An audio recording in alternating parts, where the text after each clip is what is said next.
Hello students, आज हम class +2 की चैप्टर प्रोबेबिलिटी स्टार्ट करेंगे।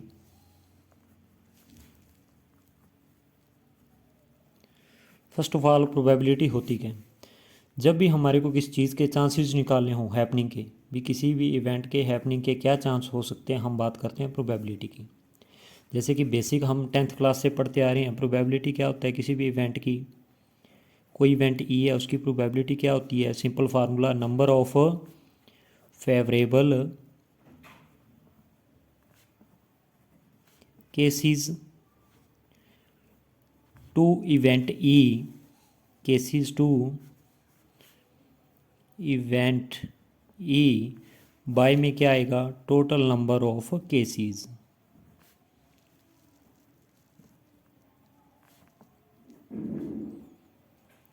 ये तो सिंपल फार्मूला, जो फेवरेबल केसेस हैं बाय में टोटल नंबर कर दो, वो उस इवेंट ई की प्रोबेबिलिटी आ जाती है ना। अगर बात करें क्लास 12th की, तो उसके अंदर हमारा एक नया टॉपिक आ रहा है कंडीशनल प्रोबेबिलिटी का। कंडीशनल प्रोबेबिलिटी, ये नया टॉपिक है कंडीशनल। जैसे कि नेम से समझते हो आप, कोई कंडीशन होगी। जैसे लिखेंगे कैसे? अगर हम लिख रहे हैं P A by B, A by B का मीनिंग क्या है? प्रोबेबिलिटी ए बाय बी का मीनिंग क्या है?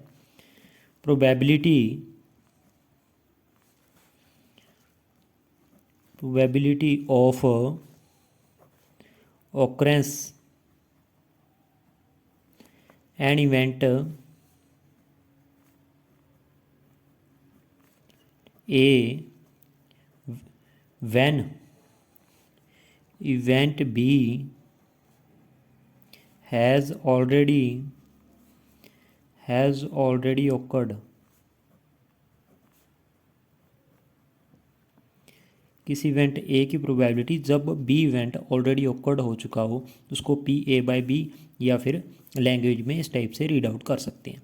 इसका फार्मूला क्या होता है? पी ए बाई बी का probability of A intersection B divide में क्या आएगा बेटे? यहाँ बी है तो probability of B.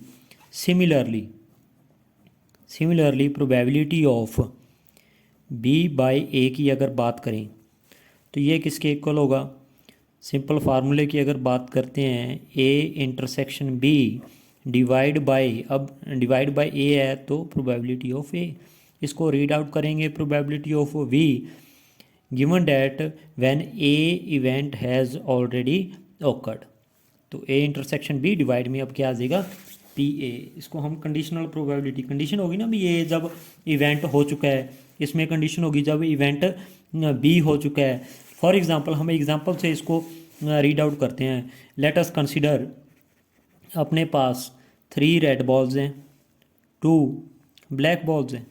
3 red and 2 black ball हैं अपने पास। तो इसको इवेंट, रेड बॉल को निकालने का इवेंट आप मान लेते हैं ए इवेंट है कोई, और ब्लैक बॉल निकालने का इवेंट कोई बेटे बी है। अपन ने प्रोबेबिलिटी ए की, आप बॉल निकालते हैं कोई एक इनमें से, तो पी ऑफ ए क्या हो जाएगी बेटे? रेड की क्या हो जाएगी? रेड कितनी है? 3 है। तो टोटल कितनी है बेटे? 3 + 2 टोटल कितनी होगी? 5। तो ये प्रोबेबिलिटी होगी किसकी? रेड बॉल निकालने की, 3/5।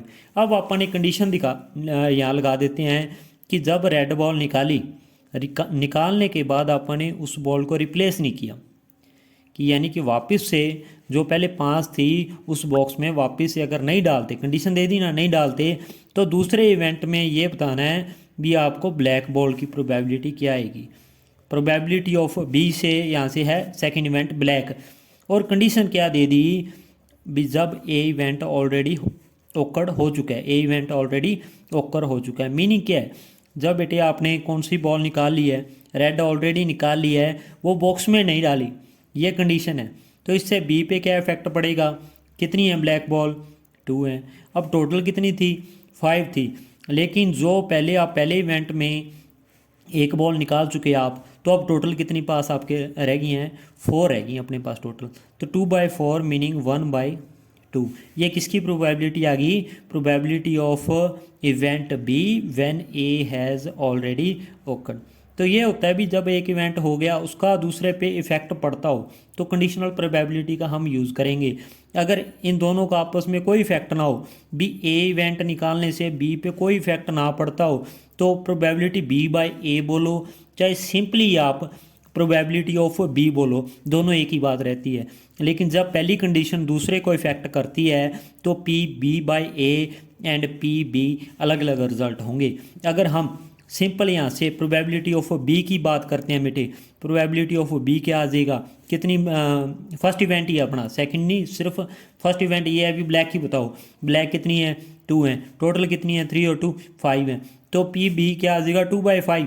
लेकिन जब पहले केस में अपन ने ए में रेड निकाल ली है तो वो इफ़ेक्ट करेगी सेकंड केस में अगर आप ब्लैक निकालते हैं और रिप्लेस नहीं करते तब इसमें क्या करेगा, वो इफ़ेक्ट करेगा, तो ए इफ़ेक्ट करे। सिमिलरली इसी क्वेश्चन को आप पहले ब्लैक बॉल निकाल के फिर उस तरीके से भी कर सकते हैं।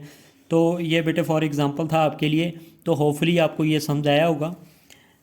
इसी इन दो फार्मूले पे ही आपकी जो एक्सरसाइज फर्स्ट एक्सरसाइज है इसकी, वो इन्हीं फार्मूलों पे दोनों पे बी बाय ए और इस पे बेस है, तो उसको हम अब day by day full on solve करेंगे बेटे।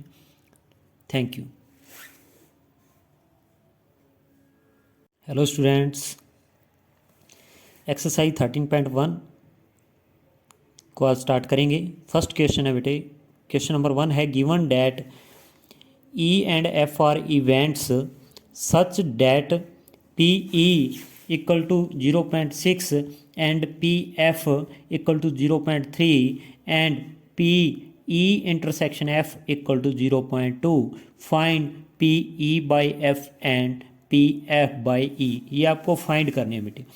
सबसे पहले अगर बात करें आप फार्मूले की बात करें, पी ई बाई एफ का बेटे फार्मूला कल किया था, क्या होता है formula, probability of E intersection F bye probability of F, जो डिवाइड में है वो यहाँ नीचे आएगा प्रोबेबिलिटी ऑफ एफ।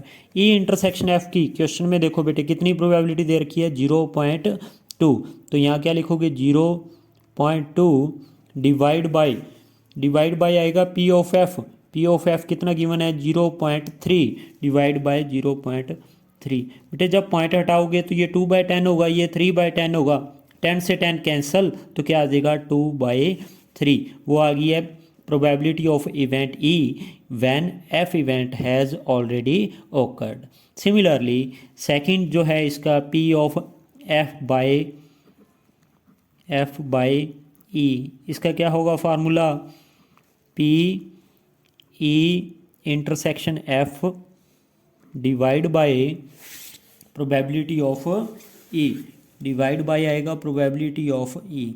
तो वैल्यूज आप देखिए क्वेश्चन में क्या गिवन है आपको, ई इंटरसेक्शन एफ की वैल्यू कितनी है 0.2 एंड प्रोबेबिलिटी ऑफ ई आपको क्या गिवन है, वो है 0.6।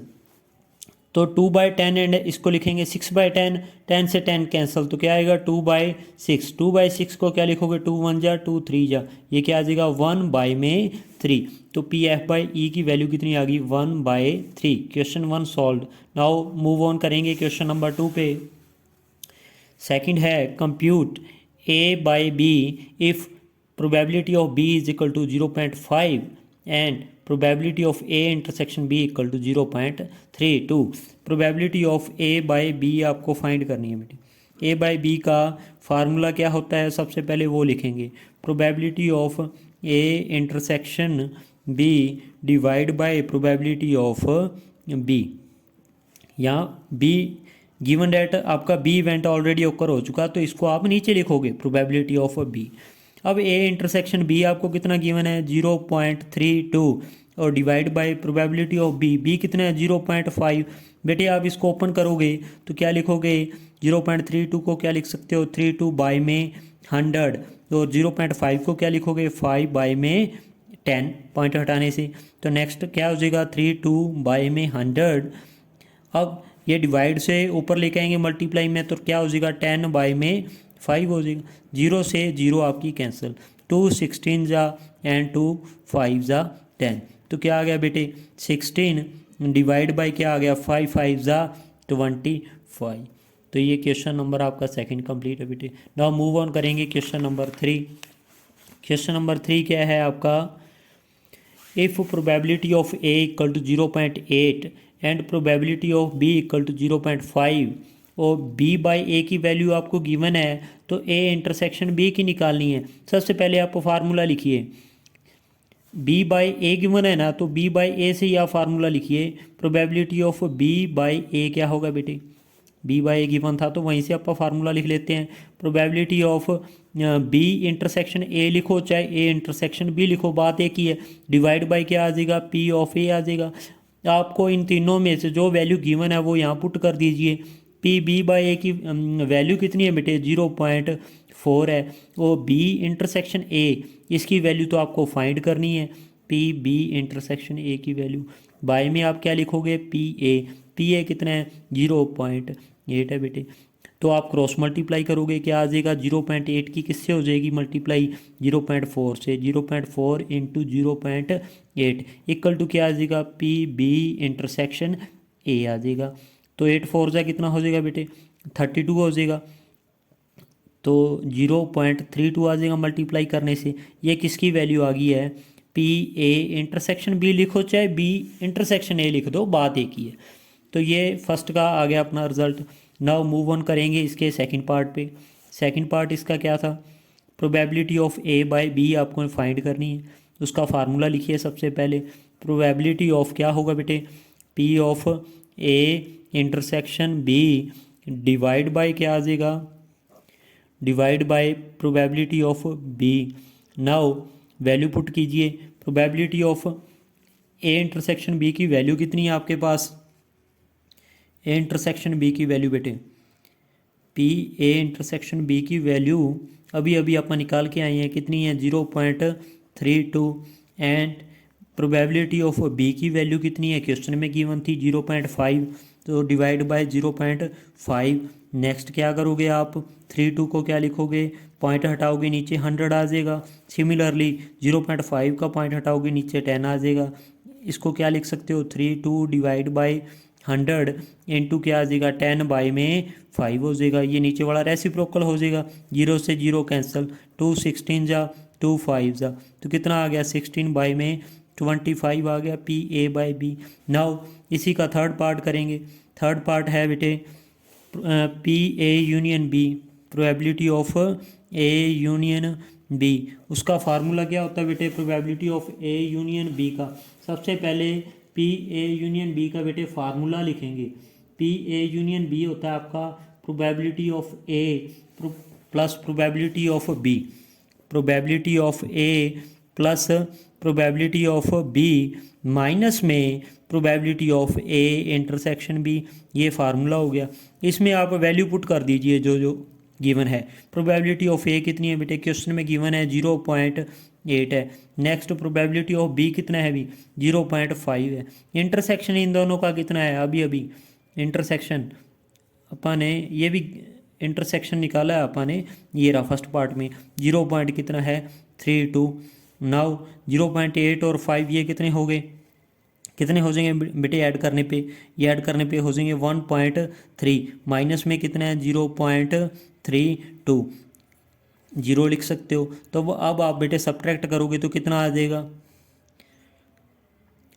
12 में 3 गए 9 और ये आ जाएगा बेटे 0.98, सब्ट्रैक्ट करने पे आ जाएगा। ये वैल्यू किसकी आ चुकी है, probability of A union B की, कितनी आ गई है 0.92। नेक्स्ट जो क्वेश्चन है क्वेश्चन नंबर 4 है, वो हम नेक्स्ट अपने लेक्चर में करेंगे बेटे।